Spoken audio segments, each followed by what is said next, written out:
오늘 팔복교회 창립 19주년 된 주일에 참 하나님께서 우리에게 19주년을 축하하기 위해서 날씨 참 좋은 날씨 허락해 주셨어요.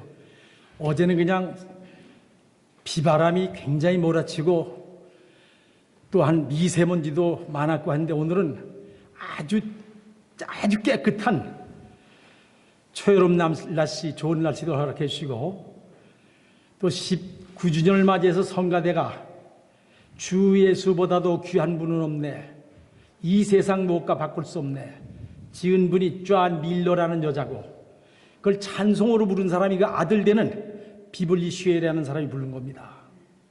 비블리 슈에는 본래 오페라 가수였어요. 한 번 오페라 가수로 한 번 나갔다면 수만 달러씩 저기 개런티를 받고 나가던 사람이에요. 근데 아무리 세상적인 명예가 있고 권세가 있고 인기가 있어도 돈이 있어도 아무런 의미가 없는 걸 깨달았어요. 그러다 우연한 기회에 빌그램 목사님 전도대회에 갔다가 은혜 받고 세속적인 노래를 부르던 사람이 성가를 부르면서 빌그램 목사 전도대회에 가서 먼저 특별한 찬송을 부르는 걸 한데 바로 주 예수보다도 귀한 것은 없네, 이 세상 무엇과 바꿀 수 없는 것은 예수 그리스도밖에 없네. 참 귀한 걸 불러줘 감사하고, 또 오늘 또 악기가 참 특별한 악기라, 이건 트럼펫은 아니고 아주 특별한 거예요. 어디로 갔나 그 사람, 그 청년. 대학을 나오고 불란서 가서 몇 년 동안 그 연구를 하고 있기 때문에 지금 아주 바쁘게 여기 연주하러 다닌다고 그래요. 참 아주 은혜로운 귀한 걸 이렇게 불러줘 감사하고, 19주년을 맞아서 작년에도 왔지만은 팔복교회 최초로 서울서 나온 분이 19년 전 5월 18일에 이 자리에서 창립 예배 드릴 때 나왔던 분이 주영희 권사님, 온누리교회 나가는 권사님 오셨고, 또 이웃에 있는 열린문교회 박정욱 권사님, 예정을 잊지 못해 거기서 지금 재정부장을 맡았어요, 우리 박 권사님이. 그래도 이렇게 시간 내가지고 팔복교회 축하해 주러 왔고, 저 뒤에 앉는 우리 한선 집사가 팔복교회 등록교인 1호입니다. 등록교인 1호서 아직까지 교회에서 이렇게 집사로서 이렇게 헌신행을 보면서 기쁘게 생각하면서 19년을 맞아서 하나님께 감사드리고 팔복교회 교우여들께 축하를 드립니다. 예수님께서는 요한복음 14장 6절에서 말씀하시기를, 첫째로 나는 길이다, I'm the way, 나는 길이다, 이렇게 말씀하셨어요. 한 번은 의심 많은 도마가 예수님께 묻기를, 주님께서 어디로 가시는지 알지 못하는데 우리가 어찌 그 길을 알겠습니까? 라고 이렇게 물었어요. 그러다 나중에 예수께서 하신 말씀이 내가 곧 길이다, 이렇게 말씀하셨습니다. 요즘 길 가운데는 고속도로가 있어요, 산업도로가 있어요, 국도가 있어요, 골목길이 있어요, 많은 길이 생겼어요. 근데 예수님은 내가 바로 길이다. 얼마 전에 서울에서 명지대학에서 기독대학 총장 조찬 기도회가 있어 아침 일찍 이제 가는데, 옛날에 여러 번 특강도 가고 설교도 하러 가는데 그냥 너무도 그냥 고층 건물들이 많이 들어가지고 학교를 찾을 수가 없어서 내비게이션을 쳤더니 금방 찾아지는 거예요. 내비게이션 없이 이제는 찾기 힘든 세상이 됐어요. 인생이 험난한 인생길에서도 정말로 우리로 하여금 목적지에 바르게 다다르게 하는 길, 그 길이 바로 예수께서 말씀하신 내가 곧 길이다. 그 예수님께서 마태복음 7장 13절에 말하기를 무슨 말씀을 하신 거 아니? 좁은 길로 들어가길 힘쓰라, 멸망으로 인도하는 길은 넓고 많은 사람들이 그것을 찾지만 그것은 멸망에 이르게 된다라고 예수께서 말씀하셨어요.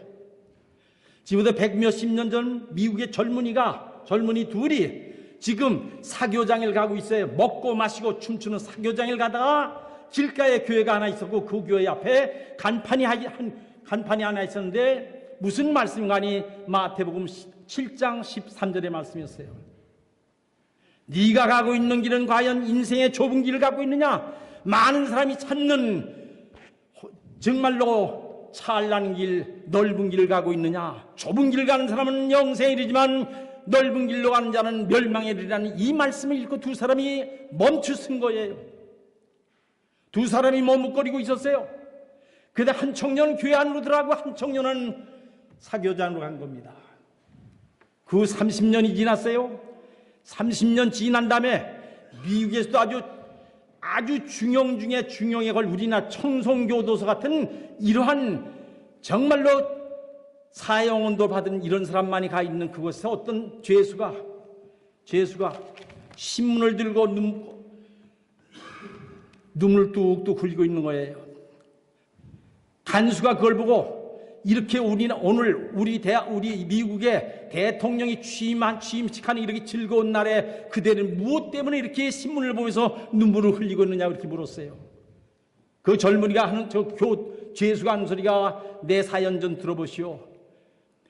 사실 오늘 대통령에 취임하는 그 사람이 30년 전에 나와 막역한 친구였습니다. 그러니까 교도관이 말이야, 야 이놈아, 너같이 나쁜 몹쓸 놈에게 어떻게 대통령의 친구가 될 수 있느냐고 물었어요.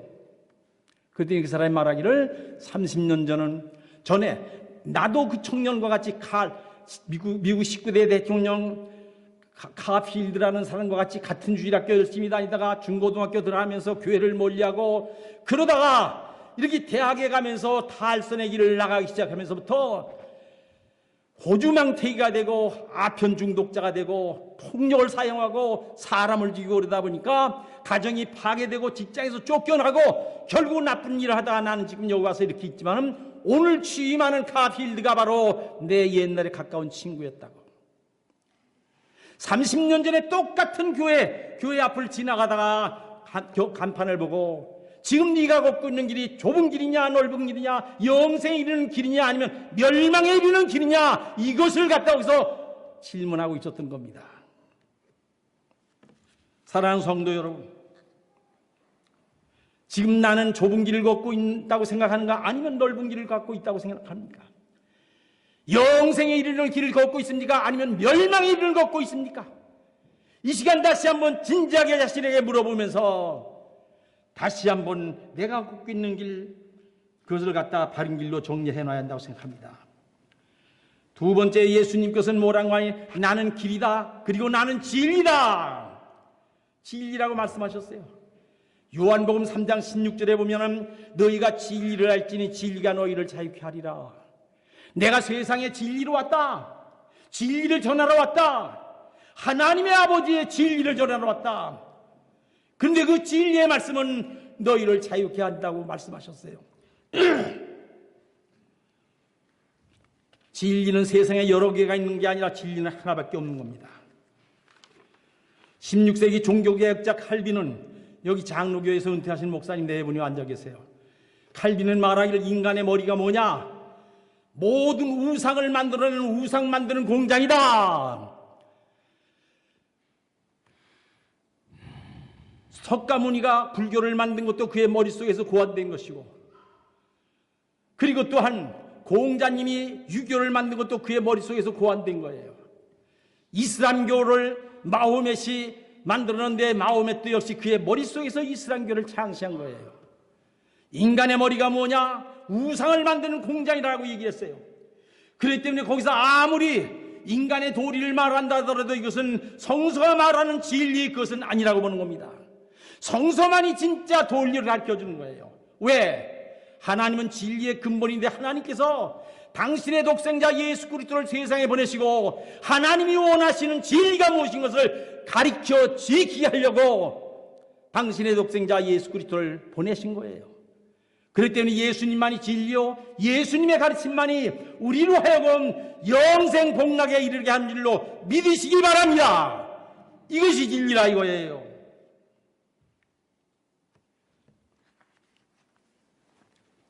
진리를 알지니 너희가 진리를 잘 읽어야 하리라.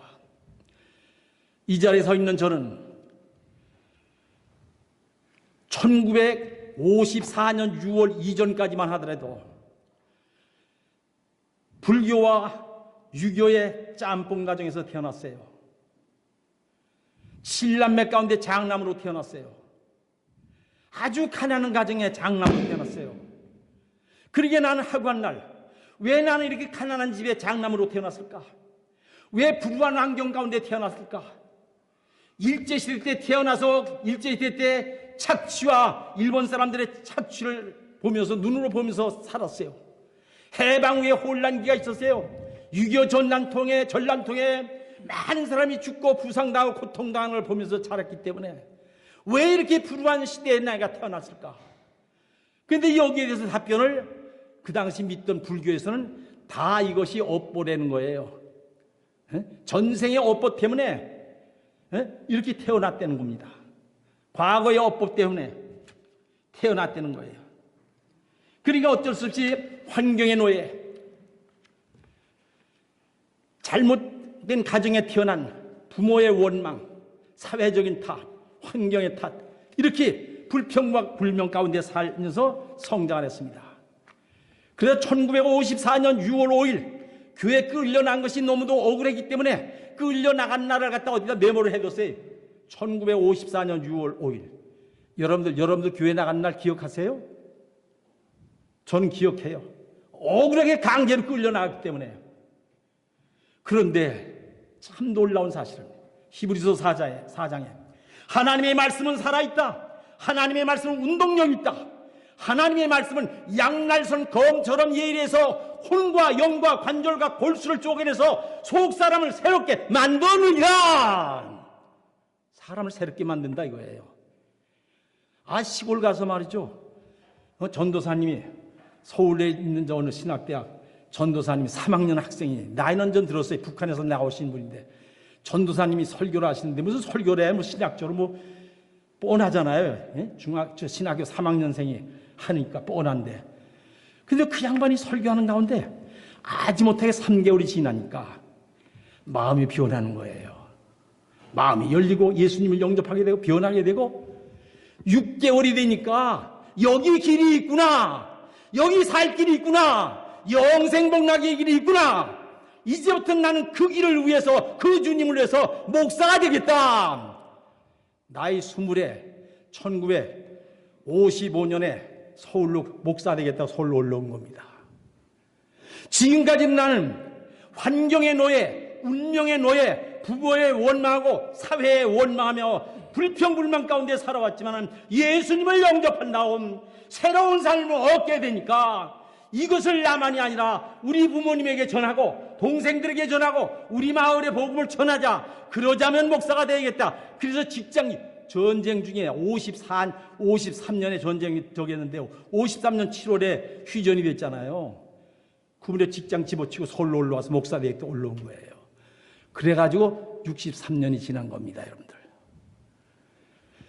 교회를 나가다 보니까 운명의 노예도 아니야. 환경의 노예도 아니야. 부모 탓할 것도 아니야. 이제부터 너는 하나님의 아들이다. 하나님의 선택했다. 하나님의 백성이야. 이렇게 선택하셨으니 너는 이제부터는 우주의 왕자다. 가난을 정복해라. 배우지 못해서 무지를 정복해라. 환경을 정복해라. 우상과 미신의 노예로부터 정복하라면서 63년 동안 달려오고 오늘 이 자리에서 여러분들이 이것을 간증하는 겁니다. 여러분들. 이보다 더 귀한 길이 어디 있습니까? 이보다 예수 그리스도의 진리의 말씀을 받으면은 그 말씀이 우리 안에서 역사하는 겁니다. 운동하는 겁니다. 변화시키는 겁니다. 새 사람 되게 하는 겁니다. 중생케 하는 줄로 믿으시기 바랍니다, 여러분들. 넷째로 그 예수님이 나는 곧 생명이다. 생명이다. 말씀하셨어요. 우리 주는 창세기에 벌써 이미 성부 하나님과 같이 계셨어요. 공자님도 석가모니도 마호메도 하나님이 만든 하나님의 피조물이에요. 하나님이 만들어서 세상에 보낸 거예요. 세상에 태어나게 했어요. 근데 예수님은 어떤 분이냐? 창세기 1장 26절에 보니까 우리가 우리의 모양에 따라 사람을 만들고 우리가 우리의 모양에 따라 사람을 만들고 우리는 뭡니까? 복수 아닙니까? 벌써 태초에 인간을 만들 때 천지만물을 만들 때 성부 하나님, 성자 하나님, 성령 하나님, 삼일체 하나님께서 인간을 만들었어요. 삼일체 하나님께서 천지만물을 선하고 아름답게 만드셨다 이거예요. 하나님이 우리를 창조했다 이거예요. 하나님이 우리에게 진정한 생명을 주셨어요. 그런데 하나님이 만든 하나님의 동산에서 인간들은 하나님과 교류하면서 에덴 동산에서 잘 사는데 하나님께서 너희들이 모든 것을 먹을 수 있고 누릴 수 있지만 한 가지만은 건드려서는 안 된다. 창세기 3장에 보니까 선악을 알게 하는 열매만큼은 건드리서는 안 된다. 그런데 문제는 아담과 이브가 하나님의 말씀을 듣지 않고 그것을 따먹음으로써 불순종함으로써 범죄한 겁니다. 범죄함으로써 에덴 동산에서 추방돼서 영원한 우주의 고아가 된 겁니다. 우주의 고아가 된 그 인간을 하나님이 독생자를 보내셔가지고 그 인간을 구원해서 다시금 하나님의 아들, 딸들로 만들기 위해서 예수 그리스도를 보내신 겁니다. 그러기에 예수님만이 참 생명이라 할 수가 있는 겁니다. 생명을 주러 오신 분은 예수님이에요. 성경에 보니까 너희의 모양은 살아있으나 실상은 죽었느니라. 너희 모양은 살아있지만 외모는 살아있는데 실상은 죽었느니라. 성서에서 말하고 있어요. 20세기 미국이 난 폴 틸리키라는 유명한 세계적인 신학자입니다. 루터 신학자입니다. 세계적인 사람이에요. 그 사람이 뭐라고 얘기했냐? 오늘날 기독교인 가운데 세 가지 부류가 있다. 세 가지 부류가 있다. 전체 기독교인 가운데 10%는 깨어있는 사람이 있다. 10%. 10명 가운데 하나는 깨어있다 이거예요. 여기 교인들 가운데서 10%는 깨어있다고 그 사람 진단한 겁니다. 둘째, 10%는 아예 죽어있다. 모양은 사실 진짜 죽었기 때문에 그건 얘기할 것도 없다. 80%의 기독교인들은 잠자고 있다. 사랑하는 팔복교회 성도 여러분, 우리 팔복교회 교우들 가운데서 잠자는 영혼 계십니까? 재직으로서 재직의 사명을 잃어버리고 다른 사람에게 맡기고 살아가는 사람 없습니까, 여러분들? 재직으로 살면 기도의 사명, 모이는 일에 힘쓰고 기도하는 일에 힘쓰고 봉사하는 일에 힘쓰고 전도하는 일에 힘쓰고 나눔의 삶에 힘쓰고 헌신하는 일에 힘쓰고 11조 생활에 힘쓰고 이 모든 일을 제대로 하고 있느냐 아니냐, 모든 걸 손 놓고 다른 사람이 하기를 기다리고 있지 않을까.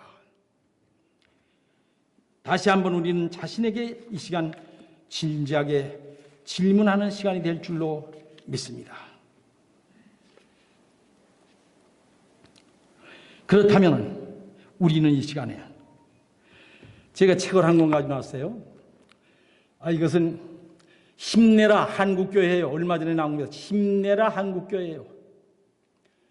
이것은 이용규 박사는 미국의 에모리 대학에서 박사학위를 받고 우리나라에 와서 대학에서 가르치고 목회도 하는 분입니다. 힘내라 한국교회요. 나는 이 시간 팔복교회요 힘내시오. 팔복교회여 힘을 내시오. 팔복교회여 일어나시오. 팔복교회여 일어나서 빛을 발하시오. 팔복교회여 일어나서. 팔복교회 이름이 뭡니까 여러분들? 왜 팔복교회라 지었겠어요? 제가 교회 이름을 지을 때 제가 이 설계한 분이 장로였어요. 저 평택 루터교회 장로였어요. 그러다 나중에 목사 안수를 받고 해외 선교를 많이 다니는 분입니다. 설계할 때 이 꼭대기는 루터 대학의 도서관입니다. 지금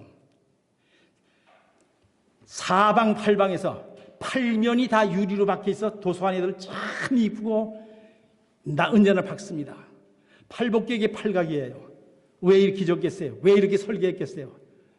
그 양반이 이거 설계할 때 나보고 그때 내가 총회장이니까 나보고 묻기를 목사님 좀 특별히 설계를 하겠습니다. 어떻게 할 거야? 마태복음 5장 1절부터 12, 13절까지 팔복의 말씀이 있는데 갈릴리 예수님이 팔복의 말씀 가르치는 갈릴리 바닷가에 교회가 있는 갈릴리 바닷가에 예수님이 팔복의 말씀을 전한 기념교회가 있는데 그 교회 꼭대기가 바로 팔각입니다. 그래 나도 알아. 그러면 여기도 좀 팔각으로 지어가지고 이렇게 정말 귀한 팔복의 말씀을 기억하는 게 어떻습니까? 좋지. 그 장로다우네. 루터교 장로다우네. 그래서 이 팔각으로 지었고 내가 여기 교회 개척할 때 팔복교회라는 이름을 지은 겁니다, 여러분. 사랑하는 우리 팔복교회 교우 여러분. 팔복의 말씀 얼마나 귀한 거예요. 8가지 복이 얼마나 아름답고 귀하고 귀합니까? 바로 팔복교회에 나오는 사람들은 팔복의 말씀을 실천하는 여러분 되길 바랍니다. 가정에서도 팔복의 말씀을 실천하고 교회에서도 실천하고 직장에서도 실천하고 만나는 사람마다 팔복의 근원되는 여러분 되길 축원합니다. 그 어딜 가서 말을 하든지 행동을 하든지, 아우 그 팔복교회가 어디 있어? 저 상갈동 17번지에 팔복교회가 있대. 아 근데 거기 교인들을 만나면 그렇게 얼굴이 밝지? 어떻게 밝지? 어떻게 그렇게 열심히지? 어떻게 다른 사람에게 배려도 많이 하지? 그렇게 열심히 전도도 하지? 어떻게 팔복교회는 다른데, 한국에 교회가 5만 교회가 있다고 얘기를 하는데 5만 교회 중에서 팔복교회 교인들은 뭔가 다르네. 그럼 나도 팔복교회 나가고 싶다고 이렇게. 그러다 보면 언젠가 이 자리가 차고 넘치는 날이 올 줄로 믿으시기 바랍니다. 뭐가 달라져야죠. 우리가 찬송가 가운데 무슨 찬송이 있는 거 아니에요? 하나님의 진리 등대 길이길이 빛나나 우리들도 등대되어 어두운 세상 비추세. 예수 그리스도는 하늘의 진리로서 세상에 비춰주러 왔어요. 환난 근심 많은 이 세상에서 이저리 방황하고 있는 사람들에게 인생길이 어딘가 몰라서 방황하고 있을 때 그들로 하여금 인생길을 바르게 보여주는 등대가 진리의 등대, 생명의 등대, 구원의 장소를 가리키는 이루에서 세상에 오셨다면, 팔복교에 나오는 우리는 하나님의 진리 등대 길이길이 빛나라 노래 부르는 게 아니라 그 후렴이 있는 것처럼 우리들도 등대되어 어두운 세상 비추세. 우리들도 등대되어, 팔복교회 교우들도 이제부터 집안에 들어가서 집안에서 교회에 나오지 않는 사람들에게 전도하세요. 사랑을 베풀고 무엇인가 달라지고. 아까 우리 집에 어떤 권사 두 분이 우리 집에 오더니 목사님 금년에 몇이세요? 그러면서 내 나이를 아니까 목사님 금년에 한국 나이로 83세지요 그래. 83세 맞다고. 근데 83세 된 분 대회가 어떻게 이렇게 명랑하고 밝으냐고. 그래서 내가 성경에 뭐라고 기록되어 있어? 마음의 즐거움은 얼굴을 빛나게 하지만 마음의 근심은 뼈를 상하게 한다. 사랑하는 성도 여러분, 여러분의 근심 걱정을 다 우리의 생명의 근원 되시는 예수 그리스도에게 맡기시기 바랍니다. 모든 근심 걱정을 예수님께 맡기고 주님께서 여러분에게 베푸시는 은혜 가운데 살아가면 날마다 기뻐하는 거예요. 즐겁게 살아가는 거예요. 그래서 내가 영어 잘하는 권사 보고 우리 부부는 날마다 해피 올더 데이 하면서 산다고. 해피 올더 데이. I am so happy, I am so happy, I am so happy, happy all the day. 우리 집 가훈이 항상 기뻐하라. 쉬지 말고 기도하라. 보험사에 가면서 항상 기뻐하라. 어딜 갔든 내 설교를 듣고 은혜 받은 장로의 합동직 장로가 그냥 서예가 협회 회장에 청파라는 호인데 30만 원짜리 그걸 딱 써가지고 왔다. 주머니에서 꺼내주면 목사님 설교 은혜 받고 갑니다 하고 그걸 줘서 오늘 다른 장로부터 물어서 얘도 저 얼마짜리였더니 그 30만 원, 최소한도가 30만에서 50만 원이래. 우리 집이 그게 붙어 있어요 지금. 그게 붙어 있으면 하루에도 몇 번씩 찾아면서 항상 기뻐하라. 쉬지 말고 기도하라. 범사에 감사하라. 그러다 보면 즐거워지는 거예요. 밝아지고 건강하게 영보이스로 말할 수 있는 거예요. 여러분들. 이제부터 여러분들 팔복의 은혜를 받았으니 팔복의 은혜를 가정에 들어서 직장에 들어서 만나는 사람마다 힘써 전하는 팔복교회 여러분들 되길 축원합니다. 오늘 베드로전서 2장에서 뭐라고 했는지 알아요? 베드로전서 2장 사도 소환을 읽을 때 뭐라고 하는 거 아니에요? 2장 9절에서 너희는 택하신 족속이요 왕같은 제사장이요 소유된 백성이다. 너희는 택하신 족속이다. 왕같은 제사장이다. 하나님의 소유된 백성이다. 내가 너희를 어두운 데서 불러낸 것은 죄의 노예, 사망의 노예에서 너희를 불러서 팔복의 신도들을 만든 것은 그 다음에 뭐라고 하세요? 하나님의 아름다운 덕을 세상 사람들에게 알리게 하려고 너희들을 내가 불러서 팔복의 성도들로 세웠노라.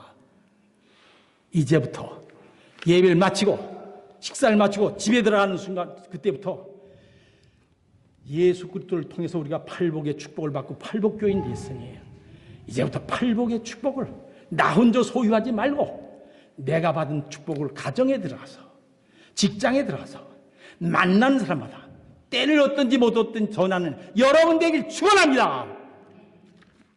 기도하겠습니다. 사랑과 은혜가 충만하신 하나님, 팔복교회 창립 19주년을 맞는 이 자리에 온 사랑하는 권속들, 마음을 열고 이 시간 메시지를 들었사오니 이 설교 들은 그대로 마음의 간직함으로 끝난 것이 아니라 가정에 들어가서, 직장에 들어가서 만나는 사람마다 때를 얻든지 못 얻든지 흠써 이 기쁜 소식을, 이 복음의 소식을 많은 사람들에게 전하며 사는 신실한 권속들 되게 하여 주시옵소서. 우리 주 예수 그리스도 이름을 의지하여 기도하옵나이다. 아멘.